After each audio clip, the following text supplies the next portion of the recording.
Assalamualaikum warahmatullahi wabarakatuh. Perkenalkan, nama saya Syahid Muhammad Ikram dengan NIM 201210067. Semester 5 jurusan Pendidikan Agama Islam kelas B. Baik, di sini saya akan menjelaskan tentang prinsip-prinsip pengembangan kurikulum. Pengertian prinsip-prinsip pengembangan kurikulum. Sutopo dan Sumanto 1993 48 sampai 50. Pengembangan kurikulum perlu memperhatikan prinsip-prinsip relevansi, efektivitas, efisiensi, kontinuitas, dan fleksibilitas. Prinsip-prinsip tersebut merupakan landasan yang kokoh untuk mewujudkan kurikulum yang sesuai dengan kebutuhan siswa, guru, dan masyarakat. Permendiknas 22 tahun 2006, kurikulum tingkat satuan pendidikan jenjang pendidikan dasar dan menengah dikembangkan oleh sekolah dan komit sekolah, berpedoman pada standar kompetensi, tujuan, dan standar isi serta panduan penyusunan kurikulum yang dibuat oleh BSNP. Prinsip kurikulum diartikan sebagai aturan yang menjiwai pengembangan kurikulum. Pada umumnya, ahli kurikulum memandang kegiatan pengembangan kurikulum sebagai suatu proses yang berkesinambungan, merupakan suatu siklus yang menyangkut beberapa kurikulum, yaitu komponen, tujuan, bahan, kegiatan, dan evaluasi. Ada juga prinsip umum pengembangan kurikulum, yaitu satu, prinsip relevansi. Ada dua macam relevansi yang harus dimiliki kurikulum, yaitu relevansi keluar dan relevansi di dalam kurikulum itu sendiri. Relevansi keluar dapat diartikan isi, tujuan, proses pembelajaran yang tercakup dalam kurikulum hendaknya relevan dengan tuntutan, kebutuhan, dan perkembangan masyarakat. Kurikulum juga harus memiliki relevansi di dalam, yaitu ada kekonsistenan antara komponen-komponen kurikulum, yaitu antara isi, tujuan, dan proses pembelajaran, penyampaian, dan penilaian.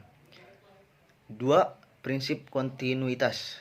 Perkembangan dan proses pembelajaran berlangsung secara berkesinambungan, tidak terputus-putus atau terhenti. Oleh karena itu, pengalaman-pengalaman yang disediakan kurikulum hendaknya berkesinambungan antara satu tingkat kelas dengan kelas lainnya, antara satu jenjang pendidikan dengan jenjang yang lain, juga dengan jenjang pendidikan dengan pekerjaan.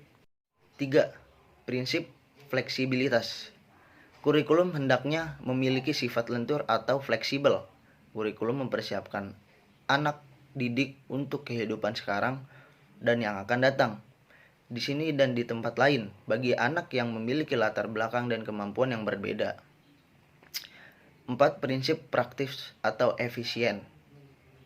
Di sini juga suatu kurikulum kalau menurut keahlian dan peralatan yang sangat khusus dan mahal pula biayanya, maka kurikulum dan pendidikan selalu dilaksanakan dalam keterbatasan, baik keterbatasan waktu, biaya, alat, dan personalia. Kurikulum bukan hanya harus ideal, tetapi juga harus praktis. 5. Prinsip efektivitas. Dalam bidang pendidikan, efektivitas ini dapat dilihat dari segi efektivitas guru mengajar dan subjek didik belajar.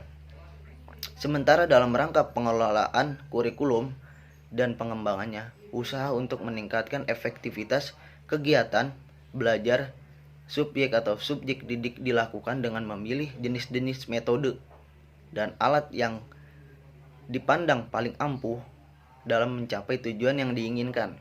Ada juga di sini prinsip khusus pengembangan, yaitu satu, prinsip berkenaan dengan tujuan pendidikan. Tujuan dari pendidikan yang dimaksud adalah tujuan yang bersifat umum atau jangka panjang.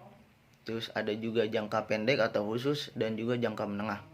Perumusan dari tujuan pendidikan ini bersumberkan dari ketentuan-ketentuan dan kebijakan-kebijakan dari pemerintah yang dapat ditemukan pada dokumen lembaga negara mengenai tujuan dan juga strategi dalam pembangunan yang juga termasuk di dalamnya pendidikan.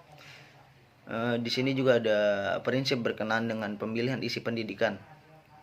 memerlukan penjabaran tujuan dari pendidikan dan pengajaran ke dalam bentuk perbuatan hasil belajar yang khusus dan sederhana. Isi bahan pelajaran harus meliputi segi pengetahuan, sikap, dan keterampilan. Unit-unit kurikulum harus disusun dalam urutan yang logis dan juga sistematis. Ketiga ranah belajar yaitu pengetahuan, sikap, dan keterampilan diberikan secara simultan atau berkelanjutan dalam urutan situasi belajar. 3. Prinsip berkenaan dengan pemilihan proses belajar mengajar. Pemilihan proses belajar mengajar yang digunakan perlu memperhatikan hal-hal sebagai berikut. A. Apakah metode atau teknik belajar mengajar yang digunakan cocok untuk mengajarkan bahan pelajaran? B. Apakah metode atau teknik tersebut memberikan kegiatan yang bervariasi sehingga dapat melayani perbedaan individual siswa? C. Apakah metode atau teknik tersebut memberikan urutan kegiatan yang bertingkat-tingkat? Dan juga D. Apakah metode atau teknik tersebut dapat menciptakan kegiatan untuk mencapai tujuan kognitif, afektif, dan psikomotorik?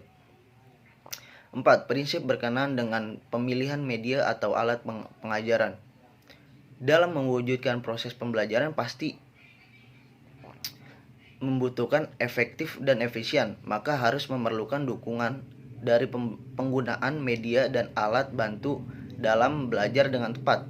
Berikut ini beberapa prinsip yang dapat dijadikan sebuah pegangan dalam memilih maupun menggunakan media dan alat bantu dalam proses belajar. Bagaimana pengorganisasian media dan alat bantu pembelajaran? Apakah berbentuk modul ataukah berbentuk yang lainnya? Media dan alat bantu dalam mengajar, apakah yang dibutuhkan di dalam proses pembelajarannya nih? Apakah sudah tersedia semua atau tidak? Dan apakah sudah ada alat penggantinya apabila alat yang dicari tidak ada? Mungkin itu penjelasan dari saya tentang prinsip-prinsip pengembangan kurikulum. Kurang lebihnya mohon maaf, cukup sekian dan terima kasih. Wassalamualaikum warahmatullahi wabarakatuh.